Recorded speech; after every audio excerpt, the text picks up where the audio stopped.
আমরা অনেকের সাথেই এই অধ্যাদেশ নিয়ে যখন কথা বলছি তখন এই শঙ্কার জায়গাটা দেখতে পাচ্ছি যে কবে করবে বা কী ধরনের বিল আসবে।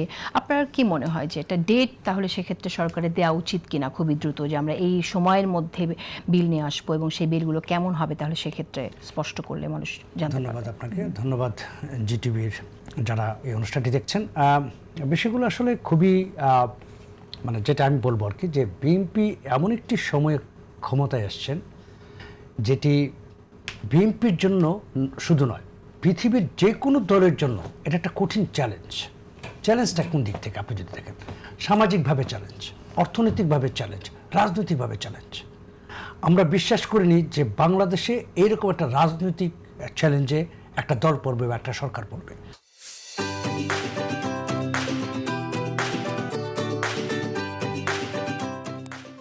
তো যেটা হচ্ছে যে এই সনদের ব্যাপারটি যদি আমরা আসি, সনদ মানে কি? সংস্কারের বিষয়টি তো।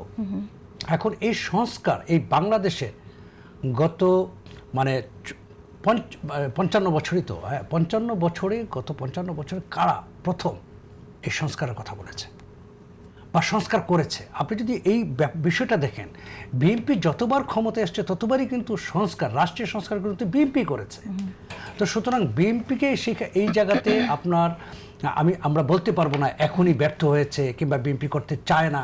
এগুলো আসলে অনেকটা যাকে দেখতে না হেরে তার চলন বাঁকার মতো কথাগুলো, যে বিএনপিকে আমি এটা পছন্দ করি না, সুতরাং বিএনপি সব কিছুই খারাপ। তারপরে যে কথাটি বলা হয়েছে, যে সনদটি, জুলাই সনদ নিয়ে এত আলোচনা, এই জুলাই সনদের দেখুন আপনি 4টা বিষয় নিয়ে আপনি হানাভোট করেছেন। আর 4টা ভোটের ভিতরে আমার তিনটা বিষয় আমার পছন্দ, একটা বিষয় পছন্দ না, আমি কোথায় ভোটটা দেব?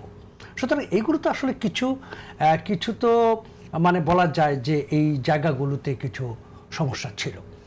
এবং গত 1.5 বছরে এই যে তত্ত্বাবধায়ক সরকার যেটি ছিল, এবং তাদের আসলে উদ্দেশ্যগুলো কি ছিল, তাদের আসলে কাজ কি ছিল, আমরা কিন্তু কেউ ধরতে পারিনি। বরং দেশের প্রতিটা জিনিসকে বরং আমরা দেখেছি ক্ষয় হতে, প্রতিটা জায়গায়। $9 বিলিয়ন মতো তারা ঋণ করেছে শুধু দেশ চালানোর জন্য, আরও ঋণগ্রস্ত করেছে দেশকে। তো এরকম একটা পজিশন থেকে আপনি এই একটা সরকার মাত্র দায়িত্ব গ্রহণ করলো, সাথে সাথে আপনি সব কিছু তার কাছ থেকে আশা করছেন। সুতরাং এইটা আমার মনে হয় যে আমরা বোধহয় বিএনপিকে চাপে রাখছি, বা বিএনপি ভালো কাজ করুক সেটা আমরা চাই না।